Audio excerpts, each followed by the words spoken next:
Tales de Mileto. Nació en el año 624 a.C.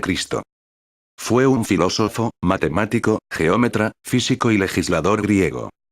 Vivió y murió en Mileto, polis griega de la costa jonia, hoy en Turquía. Fue el iniciador de la escuela de Mileto, a la que pertenecieron también Anaximandro, su discípulo, y Anaxímenes, discípulo del anterior. En la antigüedad se le consideraba uno de los 7 sabios de Grecia. No se conserva ningún texto suyo, y es probable que no dejara ningún escrito a su muerte.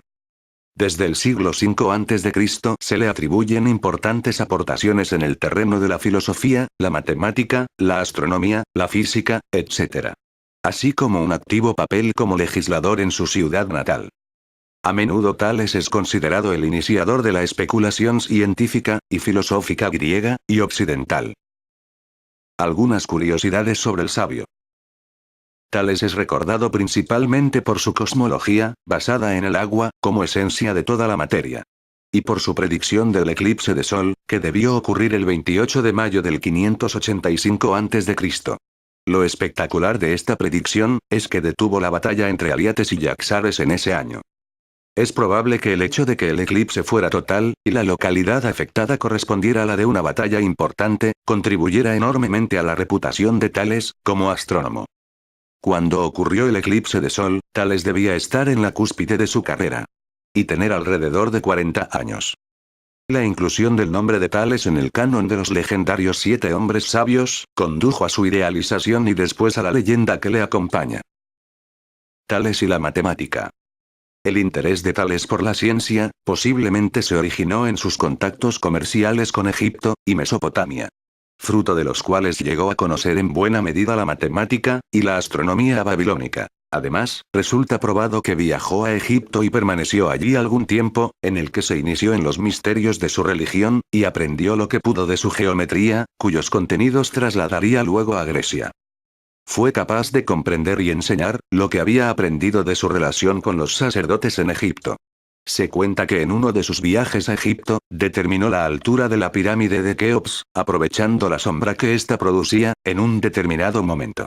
Aquel en el que la longitud de la sombra sea igual a la de la pirámide, los rayos del sol deben tener una inclinación de 45 grados, y además perpendicular a la base.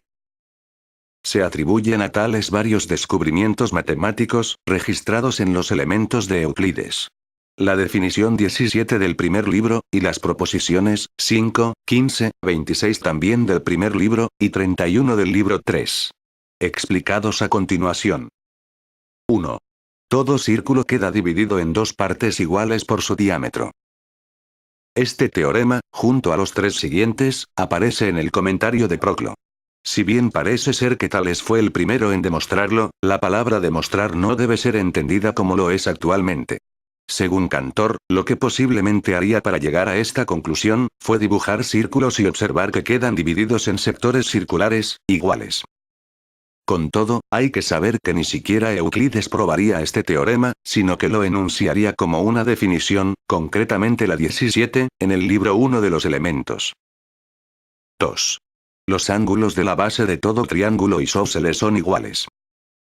Conviene precisar que Tales, en realidad, usó el término semejantes en vez de iguales, lo que parece indicar que no concebía la amplitud del ángulo, como una magnitud, sino como una figura que tiene una determinada forma.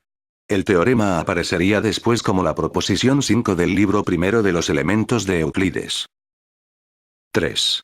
Los ángulos opuestos por el vértice, que se forman al cortarse 2 rectas son iguales. Aunque Tales, en efecto, descubriera el teorema, seguramente no lo probó de manera rigurosa. Fue Euclides quien lo hizo, en su proposición 15 del libro 1 de sus elementos. 4. Si 2 triángulos tienen un lado y los 2 ángulos adyacentes respectivamente iguales, entonces los triángulos son iguales. También Eudemo en su historia afirma que Tales conocía este teorema. De nuevo, figura en los elementos de Euclides. Concretamente en la proposición 26 del libro 1. 5. Todo ángulo inscrito en una semicircunferencia es un ángulo recto. Este teorema, que según parece ya sabían los geómetras de Babilonia, algunos autores lo denominan teorema de Tales. Sorprende, no obstante, que conociera la existencia de infinitos triángulos rectángulos con una hipotenusa común y no se planteara, en cambio, qué relación guardan los catetos con dicha hipotenusa. 6. Determinación de la altura de la pirámide de Keops. Como ya se mencionó, Tales calculó la altura de la gran pirámide de Gizeh a partir de la longitud de la sombra que proyectaba. Hay varias versiones de cómo lo hizo. Diógenes Laercio, tomando como fuente a Jerónimo, afirma que midió su altura observando la longitud de su sombra, en el momento en que la sombra de Tales era igual a su altura. Plinio dice lo mismo, aunque en vez de recurrir a la altura y la sombra de Tales, supone que tomó como referencia determinados objetos. Plutarco, en fin, relata que usó como elemento auxiliar un bastón colocado verticalmente, y estableció una relación de proporcionalidad entre los lados de los triángulos, determinados por la pirámide, su sombra y el bastón.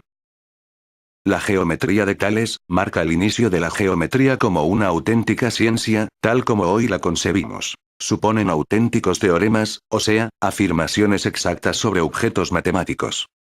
Son proposiciones en las que se enuncian propiedades sumamente sencillas. No se tratan de demostraciones totalmente formales, pues no construye un sistema de axiomas, o principios básicos, ni se siguen en sus razonamientos, las pautas de un proceso hipotético deductivo en sentido estricto. A pesar de todo ello, las indudables carencias en el rigor, deberían quedar en un segundo plano, al lado del significado que globalmente representan sus aportaciones.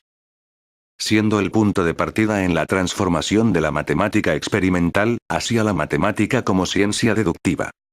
Para finalizar, este gran sabio como lo es Tales de Mileto, murió en el año 548 a.C.